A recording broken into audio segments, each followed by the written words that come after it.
नमस्कार मित्रों, अनुसंधान एकेडमी यूट्यूब चैनल में आप सभी का स्वागत है। मित्रों, आज का यह वीडियो संपूर्ण भारत के सभी सरकारी कर्मचारियों को समर्पित है। तो आइए वीडियो को विस्तार से शुरू करते हैं। वीडियो के लास्ट तक बने रहिएगा। यदि आप चैनल पर नए हैं तो चैनल को सब्सक्राइब करिए और सभी सरकारी कर्मचारियों को शेयर करिए ताकि यह सूचना सभी को मिल जाए। मित्रों, हमारे चैनल के माध्यम से सरकारी कर्मचारियों के हित में सभी महत्वपूर्ण मुद्दों पर आवाज उठाई जाती है, इसलिए सभी लोग चैनल को जरूर सब्सक्राइब करें। मित्रों, जैसा कि आप जानते हैं कि सरकारी कर्मचारियों को सरकार द्वारा एक योजना लॉन्च की गई थी जिसका नाम था यूपीएस। सरकारी कर्मचारियों द्वारा यूपीएस को पूरी तरह से नकार दिया गया है और ये योजना पूरी तरह से फेल हो चुकी है। सरकार द्वारा बार बार यूपीएस चुनने के लिए तिथि बढ़ाई जा रही है, उसके बाद भी कर्मचारियों का इसके प्रति कोई रुझान नहीं है, कोई रुचि नहीं है।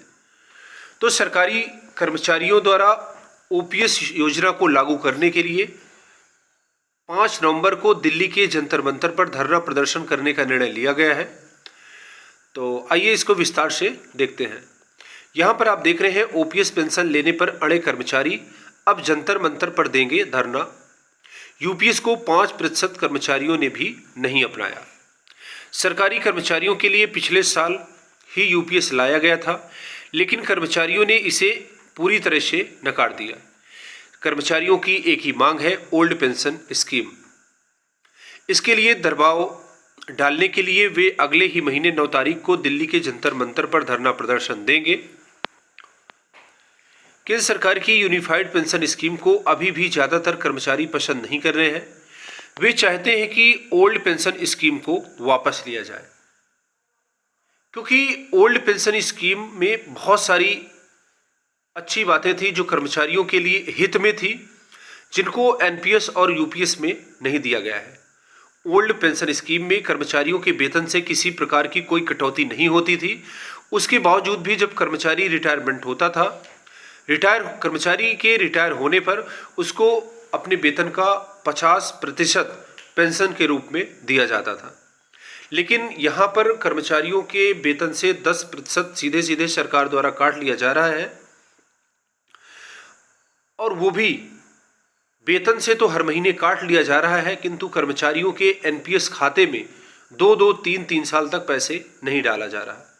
जब तक सरकार कर्मचारियों के बैंक में पैसे नहीं डालेगी, खाते में पैसा नहीं डालेगी, तब तक वो पैसा शेयर मार्केट में कैसे लगेगा और कैसे उसकी ब्याज मिलेगी। ये एक बहुत बड़ी समस्या है।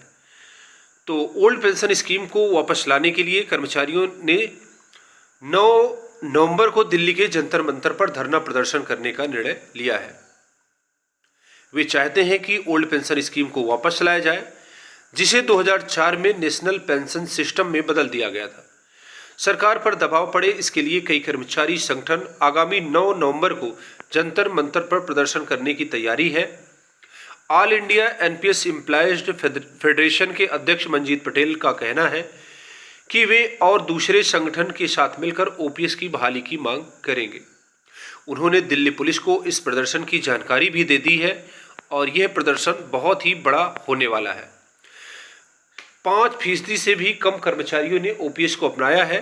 सरकारी सूत्रों के अनुसार इसी साल 30 सितंबर तक एनपीएस के तहत आने वाले कुल 23,93,000 कर्मचारियों में से केवल 4.5% यानी कुल 1,11,000 कर्मचारियों ने ही यूपीएस को चुनने का फैसला किया था। सरकार ने अगस्त 2024 में यूपीएस को मंजूरी दी थी और वित्त मंत्रालय ने इसे इसी साल 1 नवंबर से लागू किया था।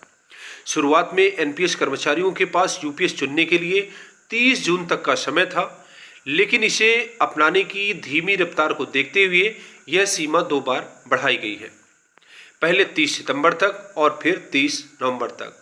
तो मित्रों, 30 जून, 30 सितंबर, 30 नवंबर, इस प्रकार से यह तिथि सरकार द्वारा इसलिए बार बार बढ़ाई जा रही है ताकि कर्मचारी यूपीएस को चुन लें, क्योंकि ये प्रधानमंत्री मोदी जी की बहुत ही महत्वाकांक्षी योजना थी और उनका ऐसा मानना था कि यदि यूपीएस लागू करेंगे तो सरकारी कर्मचारियों की तरफ से वाह मोदी जी वाह हो जाएगा, किंतु ऐसा बिल्कुल नहीं हो पाया है।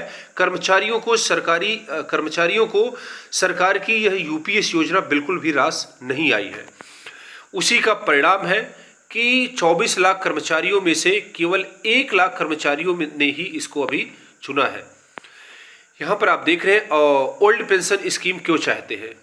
ओल्ड पेंशन स्कीम में कर्मचारियों को रिटायरमेंट के समय उसकी आखिरी बेसिक सैलरी का 50% पेंशन के रूप में मिलता था। वहीं 1 जनवरी 2024 के बाद नौकरी शुरू करने वाले सभी कर्मचारी एनपीएस के दायरे में आते हैं।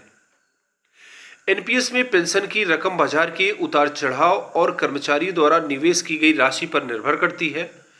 सरकारी कर्मचारी लगातार ओपीएस की मांग कर रहे हैं। इसे देखते हुए सरकार ने पिछले साल यूपीएस की शुरुआत की है। इस नई स्कीम में जो कर्मचारी 25 साल की सेवा पूरी कर चुके हैं उन्हें रिटायरमेंट के पहले के आखिरी 12 महीनों के औसत बेसिक का 50% पेंशन के रूप में मिलेगा। मित्रों, एक साल की सैलरी में हर मंथ में अंतर होता है। जनवरी में सैलरी कुछ कम होती है और इसके बाद दिसंबर आते आते सैलरी बढ़ जाती है। और जब कर्मचारी रिटायर हो रहा होता है तो साल की शुरुआत और अंत में सैलरी में बहुत बड़ा अंतर होता था। तो पहले क्या होता था कि जो लास्ट सैलरी होती थी वो कर्मचारियों को पेंशन के रूप में उसका 50% दिया जाता था।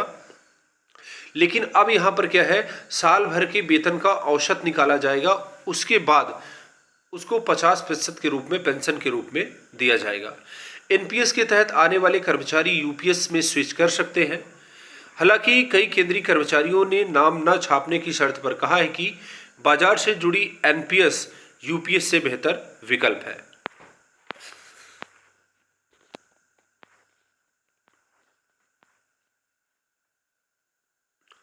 तो मित्रों, ये थी आज की महत्वपूर्ण खबर। सभी सरकारी कर्मचारियों को इसे शेयर करें ताकि सभी को जानकारी मिल सके और जो भी कर्मचारी धरना प्रदर्शन पर शामिल हो सके वो शामिल हो सकते हैं। और आप क्या चाहते हैं, ओपीएस, एनपीएस या फिर यूपीएस, इस संबंध में अपना विचार जरूर दीजिएगा। कमेंट बॉक्स में कमेंट करिएगा, हर एक प्रश्न का जवाब आपको दिया जाएगा। तो आज के लिए बस इतना ही, मिलते हैं नेक्स्ट वीडियो में। पूरा वीडियो देखने के लिए बहुत बहुत सा धन्यवाद।